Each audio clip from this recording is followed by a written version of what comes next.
man, you guys are just hitting all my favorites tonight. I'm liking this right now. You're just hitting all my favorites tonight.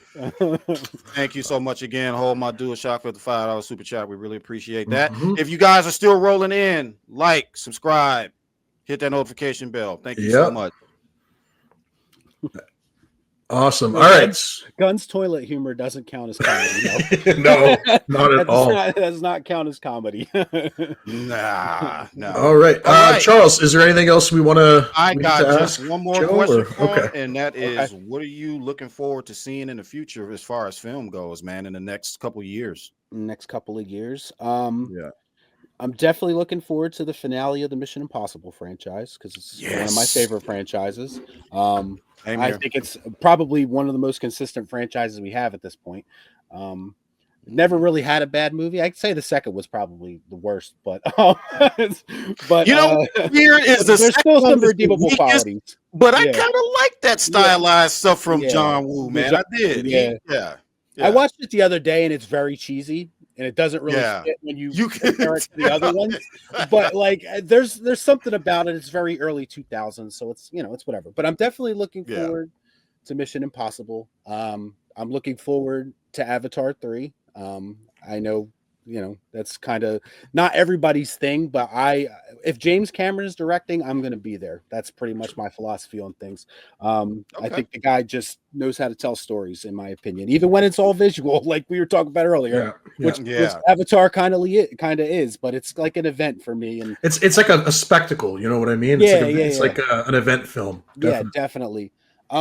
Outside of that, I mean, I'm looking forward, of course, to Tarantino's 10th movie, but I don't know when that's going to actually happen. It keeps getting pushed back. It's supposed to be his 10th and final movie, actually. It was supposed to come out either this year or next year, but he canceled it and he's going to do something else now. So I don't know. So that's something that I definitely want to happen pretty soon. I have I'm cautiously optimistic about Scream 7. Only because Neve Campbell's returning, and she is Scream to me. I just want to see her have a proper finale to her story, to her character. I feel like she just kind of got pushed to the side, and that rubbed me the wrong way too. I mean, she is Scream to me, and I just kind of want to see her get that moment.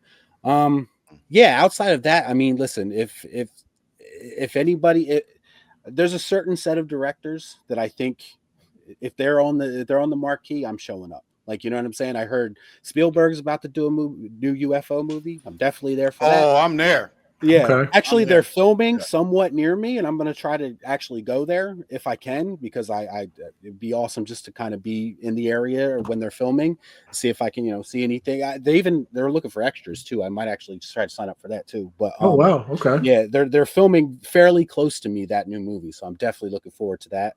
But yeah, certain directors.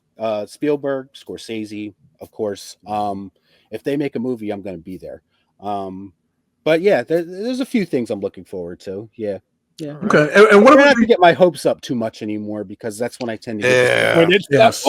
Yes. So remember when you used to be excited to go to the movies? You're like, yeah. Now you're like, oh. Well, honestly, being this way, it has allowed me to actually get pleasantly surprised by things from time to time now. So like when I go in with no expectations, it's like, you know what I mean? Like, oh, I'd like to. I want to see the Dune the third Dune movie, of course. Gotcha. Because I'm definitely into those as well. Absolutely, yeah. But yeah, I try not to get my hopes up too much anymore. It seems like every time I start to look forward to a movie, it lets me down. So okay. I prefer my expectations sometimes. So real quick, what about your YouTube channel? What are your plans for 2025 with your YouTube channel? I mean, other than continue what I'm doing, obviously, I did float out the idea this week about possibly doing something along the lines more of a podcast. Like it would be like a live stream like this, similar, but I kind of envision it as like almost like a Joe Rogan type podcast, but with like me and one other person, and maybe I don't even necessarily agree with that person, more of a debate or not even a debate, but like a conversation. Yeah, probably the better way to describe it. I'll probably keep it still based around movies. I do have a little bit of desire to talk about other things, but I don't know if I want to do that on my channel. So that's a little bit a sketchy area for me, but I'm definitely thinking about going into doing a doing a podcast. I mean, ultimately, my ultimate goal one day is to actually make a movie of my own. It's just a matter of kind of accumulating an audience. Maybe is start doing like a Kickstarter type thing at some point. That's definitely in the plans. That's a little bit more down the line, I think. But yeah, I have a ton of movie ideas, and I feel like I should do something with some of them. So it's like, no, that's awesome, man. That's I've always been a very creative person. Like I've always, I used to draw a lot and do stuff like that. Create. Same here. So it's like YouTube is definitely an extension of that. But I would like to even get even more creative and like actually start putting my own ideas out there. So that's probably where I see my channel going. If you're looking for a script writer, this guy right here. Oh, really? Okay. Right definitely. Okay. Nice. All right. I'll keep you in mind. I am. Dude. I got like three or four stories down the pipeline right now that I'm finishing up on my own. So a couple of them are books. A couple of them are scripts right now. But yeah, man, I'm working on a Terminator trilogy. Oh, okay. All right, nice. Yep. All right. So I've gotten the story beats pretty much written out for all three of them. So I just gotta find time to sit down and get everything written up. So I'm working on that. You're gonna resurrect the franchise, right? Oh yeah, I'm gonna see what I can do. Yeah, see what I can do. But get you in the room with James Cameron and hook you guys up. You know what I mean? I like that. Let's do it. We need a fresh perspective. I like that. Yeah. Yep. So cool. I'm finally jumping into it, man. And it's been something that that I really actually didn't know I was passionate about until I got older. And I was just, I really like this stuff, man. I like storytelling. I like the idea of creativity. So yeah, I decided to start writing, and here we are. I saw someone said that I should do, I actually did do a couple of short films already. One of them is not anywhere online, I don't think. One of them is on my channel. It's more of a skit that kind of turned into a short story, sort of kind of. Okay. But I think I probably would start with short films. Like that's probably where I'd start, just to kind of wet my feet a little bit. I'm working with limited resources here, so I don't have Disney money or anything like that. So I'm gonna have to do what I got to do. But yeah, I'm the same as you. I've always been a storyteller at heart. That's why I value story so much when I'm like reviewing movies. Like, you know what I mean? Like my whole thing with movies is just show me something I never seen before. Like, you know what I'm saying? Like, I'm tired of seeing the same old thing. Same things over and over. You know what I mean? Like, when a movie shows me something that I've never seen before, it's almost instantly going to have a better, like, make a better impression on me. Yes. And that happened to me a few times over the past couple of years. If you watch some of my like year-end videos, and I talk about the movies that actually left an impact on me. I was thinking about them long after I seen them. That's what I want from an experience. Like, thanks. That is what I want. I don't want to walk out of the theater 5 minutes later after the buffoonery. Like, so you want to go get a burger? Right. I mean, like, you know what I mean? I hate to use it as an example because I know everybody loved it, but Deadpool and Wolverine, while it may be fun, it left no impression on me at all. Like, I watched it, I was like, okay, and then I moved on to something else. Like, and real talk, I can feel it because I happen to like the film. But he's right. If you think about the nostalgia bait that they played upon, that's why that movie got over. That's why that movie made that money. It's the truth. I picked it up. I picked it up on 4K. Okay. I threw it in my PlayStation. I went to watch it because I saw it in theaters, right? I went to watch it, and I think within the first half hour, I fell asleep. Yeah. I understand what they were doing. And I loved it when I saw it in theaters. I loved it. It's just, it's not something that I can repeat view. It's not... I'm with Charles on this. I like movies that make you think, that you can watch and you're thinking about for days upon days later. So much so you want to come on a podcast and have a discussion with your homies and just talk about it, man. Just hash it out, break down the scenes, talk about the dialogue, all of that. That's the type of impression that I want left on me. Like, you can't come up with film theories about Deadpool and Wolverine. No, like it's all right there. It's like, there's nothing to theorize. Like, you know what I'm saying? Like, it might be fun. We could theorize the future of the franchise and where it might go, but that's like most MCU movies to me. It's why I've never really been an MCU guy outside of like phase 1, is because it's a one-time viewing thing and then I move on. I never have a desire to watch any of them again, and I haven't even the big ones like Infinity War, I've never watched them again. I watched it one time and then I moved on. And he was like, like, and I might even enjoy it too. Like, I might even enjoy it, be like, oh, that was fun, cool, whatever. But then I never watch it again. Like, and that to me is just like, it's the one thing that I value most is like, will I ever watch this movie again? When exactly, I walk out to use a phrase Snyder uses, man. Yes. You want to be able to walk out of that movie and deconstruct that movie. Yes. That's what you want to do. Something to think about. Yes, like give me something to think about. Like, and most movies, a lot of movies don't do that anymore. Unfortunately, it's very shallow, very one dimensional, spoon fed. Everything's very spoon fed, and it's just it's not appealing to me. Like. And everybody always call, oh, you're just a hater, or whatever. But you know what I mean? But it's my personal preference. I'm not saying everybody has to agree with me.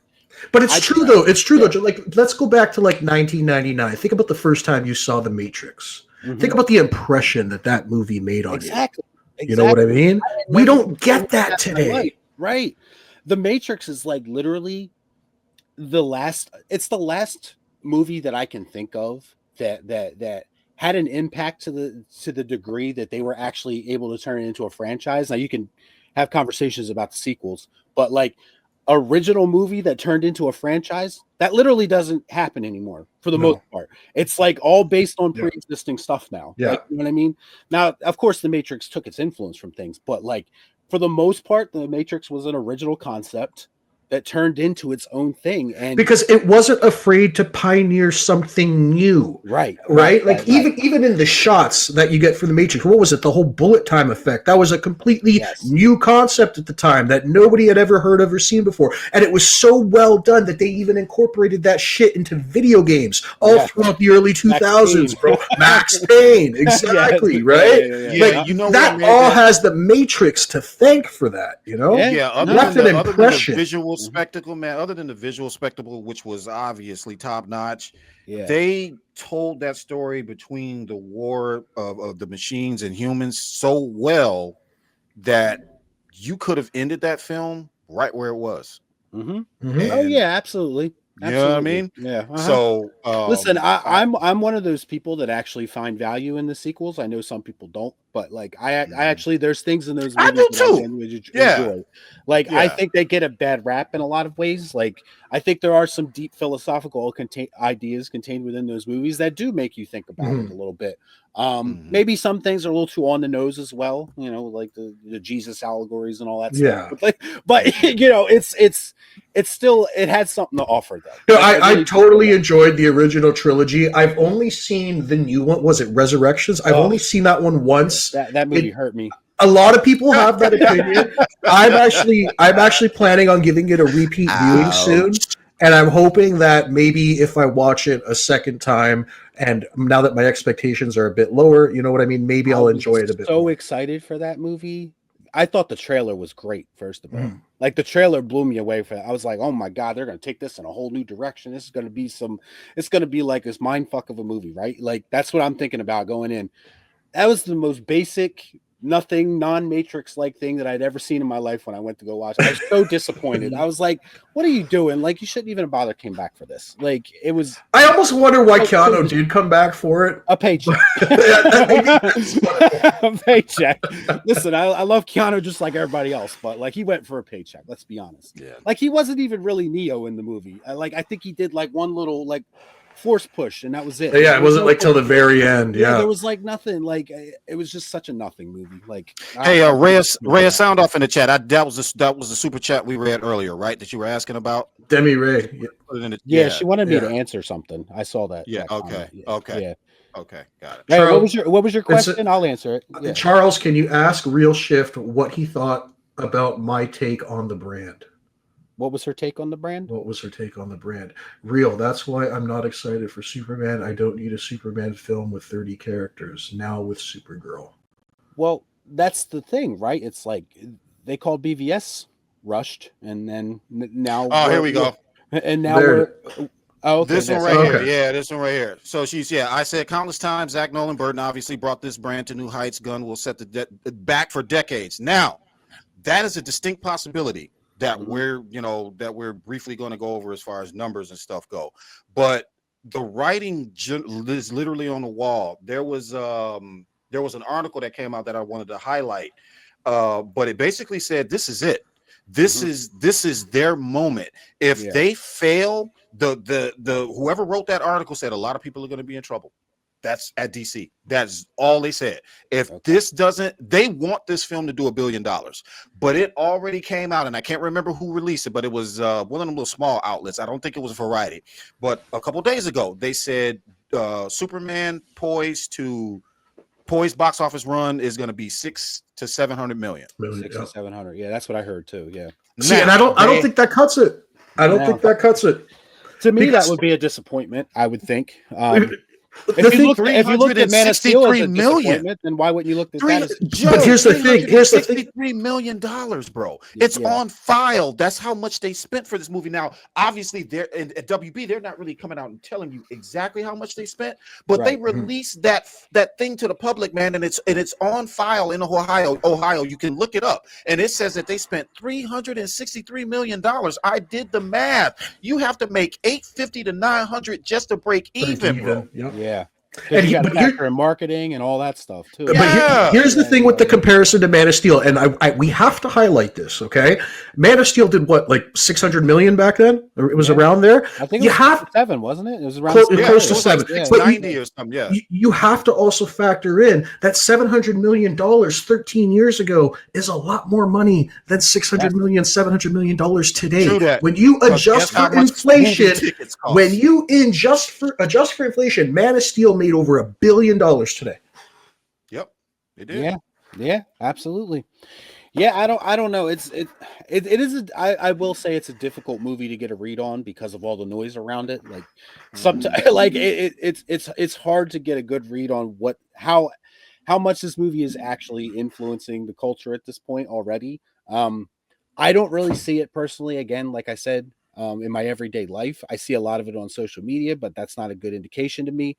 To me, if it didn't make $1 billion, I would have to say that would have to be considered a failure. I mean, I don't know. Like, I know the Batman didn't make $1 billion, but that was also a smaller movie in the context of, like, I think budget and stuff like that. Like, I don't know how much the Batman cost, to be honest. It was like $250. Yeah, it's a little bit less. Yeah. But I mean, that's getting a sequel, like, right? So, or maybe it's taken about 5 years. Maybe, but we'll see about that.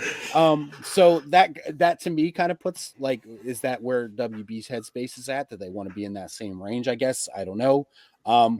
Listen, I just think that, like, Superman as a character is already a hard sell for some people. There's a lot of people who don't like Superman. I know that for a fact. Like, I love him, of course. You guys love him, but it's like I know for a fact there are a lot of people who just aren't interested in the character of Superman. Like, we found that out when they did Superman Returns, right? Yes. Like, it was supposed to be a return to form. He's coming back to his old ways. It's going to be Christopher Reeves reincarnated, and nobody cared. Like, so it's like, you know what I mean? So I don't know if that style of Superman is necessarily going to work. My thing with the new Superman, and I've said this since the beginning, is that it doesn't feel like he has his own identity as of yet.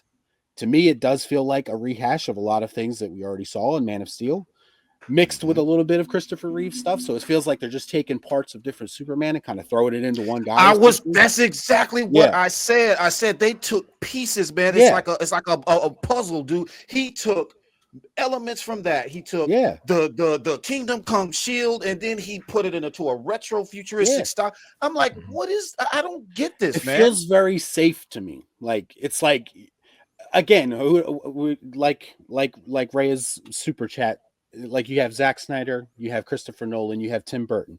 Now, whether you like those people's movies or not is irrelevant. The point is each of them have their own individual style. They brought something unique to the property. Each of them. They're very distinctive from each other, right? They were all their own takes. Yeah, it was all very different from one another. Yeah. I don't get that impression based on what I've seen from James Gunn's Superman. It doesn't really look like a James Gunn movie. So if I'm my issue is he doesn't look like a Superman.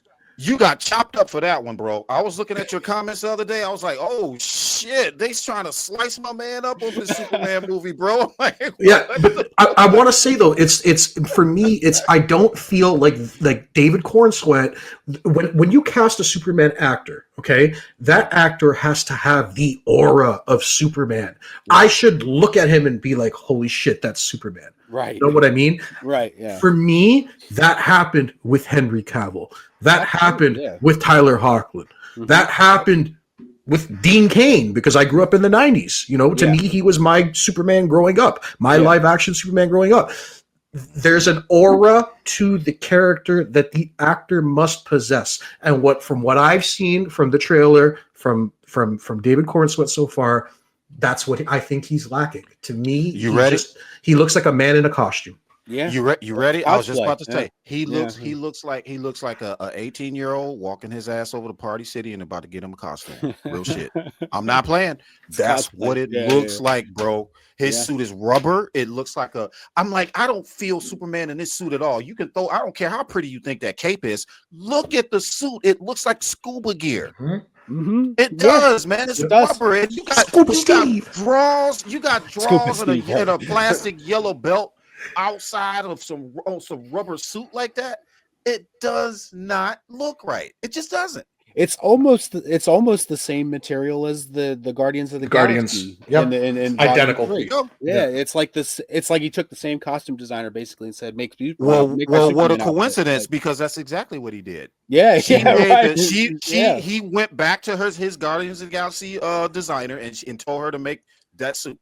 That's what he did. This is exactly what I think is going on here, and this is what people get on me about, but it's whatever. This is the impression that I'm getting based on the things that are leaking, what I've seen already. Like, and again, I told everybody from the beginning, I'm not against this movie. I'm waiting for something about this movie to impress me, and it just hasn't yet. Okay, that's really what it comes down to. Like, so what I've seen from this movie is basically, it feels like to me, they said, do something similar to what we just did with Man of Steel, because they do know that people do like that movie now. They might not have liked it initially, but it has gained a following over time. They want something like Man of Steel, and they're just telling Gunn to basically put his Gunn twist on it, essentially. Because if you watch this trailer, you get the impression that you're watching a knockoff Man of Steel. Dude, Charles, when we broke down the trailer, that is exactly what Charles highlighted. Scene for scene. Yes. Charles was saying, this is this scene from Man of Steel, this is this scene from here. Like, he broke it down perfectly, bro. And they're trying to tell me, how are you trying to say it's like Man of Steel? I'm like, look at the trailer, bro. What are you seeing? Look at it. There was a whole synopsis, a character arc released on X, I think, or whatever, and I retweeted it, and I was like, we've seen this movie already, because it's the exact same character arc that Henry Cavill went through.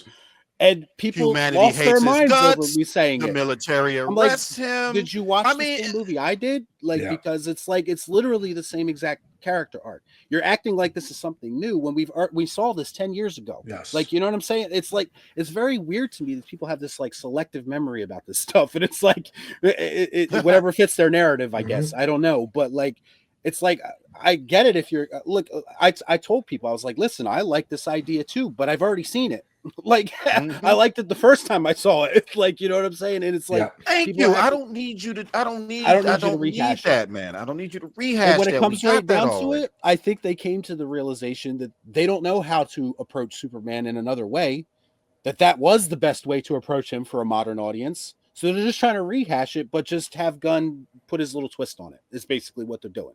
Like, just gun it up a little bit, have a little bit more humor, put a dog in it.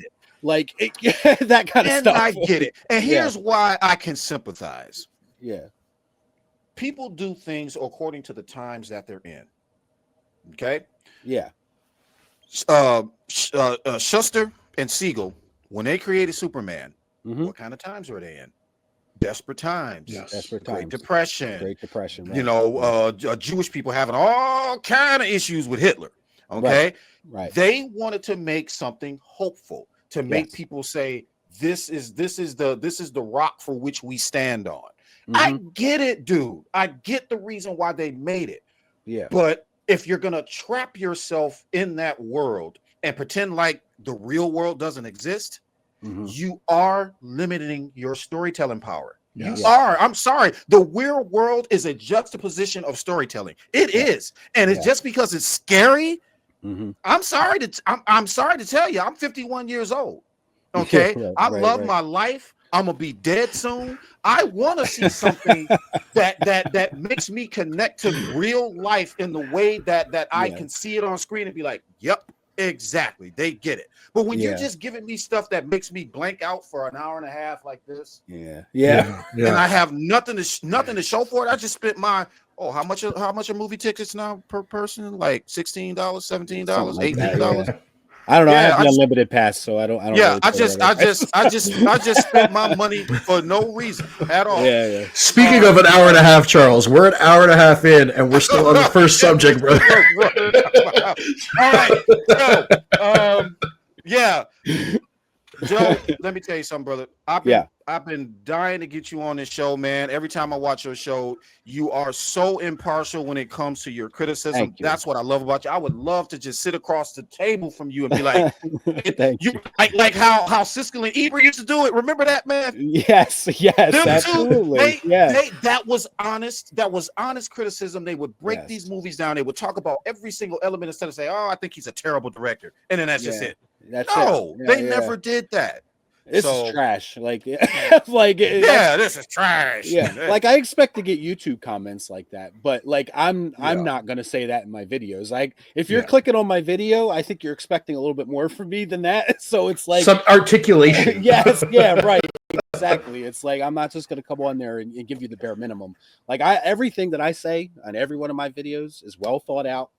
It's planned. Nothing is off, I'm not shooting from the hip. Like, you know what I'm saying? It's not off the cuff, nothing like that. Like I think about things before I say them. Like, and I think people don't know how to handle that. Do that anymore. Like, they can't handle it, or they don't do it or handle it. Yeah, because it's like you see how like the reaction channels are that blow up on this platform and are like they're just making stupid faces at a trailer, not really contributing to the conversation at all. Like I never wanted to be that. That's not interesting to me at all. I mean, I know that would be easy money basically, but that's not what I'm interested in. I actually want to get into the thick of it. And you want to have some depth and layer to what you're doing. Exactly. I want people to really know why I like it, not just like me making stupid faces towards it. Like, you know what I'm saying? It's like I like breaking things down. I like analyzing things. Maybe I overanalyze things from time to time. I'm guilty of that, I'm sure. But like that's what we do, though. I mean, I always explain it to people like this. Like growing up, when we used to talk about movies, like you were talking about, like we would have these types of conversations. We would theorize. We would say what we like about movies, what we don't like about movies. Now, for whatever reason, when you do that, people take it personal.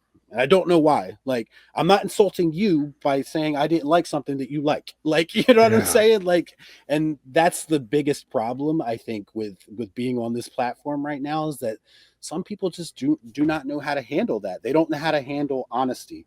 They don't know how to handle, like, you know what I'm saying? And that's probably the most frustrating thing about this, because it's like, I just had people in my last video tell me, "Oh, I'm unsubscribing from you because you didn't like this movie." I'm like, you're gonna unsubscribe from me every time I don't like something you do like how insane does that sound? My man, here's a card for a therapist. Go talk to him. Like, what do I have to do? Like, you need help. Like, what do you want me to do? Do you want me to check with you first to see if you like it? And then I'll be like, all right. Why don't you write me a list of movies that we can't criticize because it might hurt your feelings? Like, some people feel like stuff is above criticism sometimes. And I'm like, what are you talking about? Like, nothing is above criticism. I'm not above criticism. Like, nobody's above criticism. Like, it's like, I never understood it. It's so frustrating, though. Like, I almost have to just like block people at this point, or just delete and move on, because like, if I focused on some of these comments sometimes that I get from people, it would drive me crazy. Like, it honestly would. Like, it's so frustrating to put the work into it that I do, and to still people not want to actually listen to what I have to say. Like, you know what I'm saying? Or not process what I have to say. Yeah. You know what? And I was discussing this. We're going to move on to the next subject, but I want to cut this in here right quick, because things are easier. Joe, things are too easy, to the point where, you know what? I'm not gonna put in any effort, any time, any type of thought process. I got my digital age. I got my phone. I'm gonna cuss somebody out right quick, throw my phone over my shoulder, and think that I did something. No, and that's the problem right there. Is just things are way too easy for people to just not care. And I care about film, man. I care about storytelling, dude. I like feeling that moment of coming out of that theater and talking about. So me and my best friend, man, we grew up watching movies. We love movies, and we would always quote the lines and talk about scenes and all this other kind of stuff, man. And people don't care about that anymore. They just want to just get zonked out for an hour and a half, 2 hours, and that's it. And listen, I get that. Like, I'm all about escapism too. I totally understand, like, the check your brain at the door type situation, but I don't want every movie to be that. Like, you know what I'm saying? Like, sometimes I want something a little bit more in depth. I don't want to drive down the street and there's a McDonald's on every single corner. That's my problem with James Gunn. That's my problem with this too. That's why I'm like, I want Burger King, I want Wendy's. If I want those 3 tastes of different burgers, I get to choose which one. I want some Snyder steak. That's what I want. Some Snyder steak. You know what I'm saying? If you got the same restaurants all the way down the street on both sides, what's the point, bro? Exactly. What's the point? Variety. We want variety. That's it. Like, that's really what it comes down to. And some people just can't understand that. But I don't know. It is what it is. Real Shift Joe, sir. Again, thank you so much for coming on the platform. We really appreciate it. You're gonna be hanging out with us, right? As we I'll hang out. Here. Excellent, ladies and gentlemen. Real Shift Joe. Real Shift Joe, guys. Thank you so much, brother. I got a drop for him. Hang on a second. Let me go to my stuff right quick. Hit him with it, brother. Here we go. Introduce a little anarchy. Upset the established order, and everything becomes chaos. I'm an agent of chaos. Oh, and you know the thing about chaos? It's fair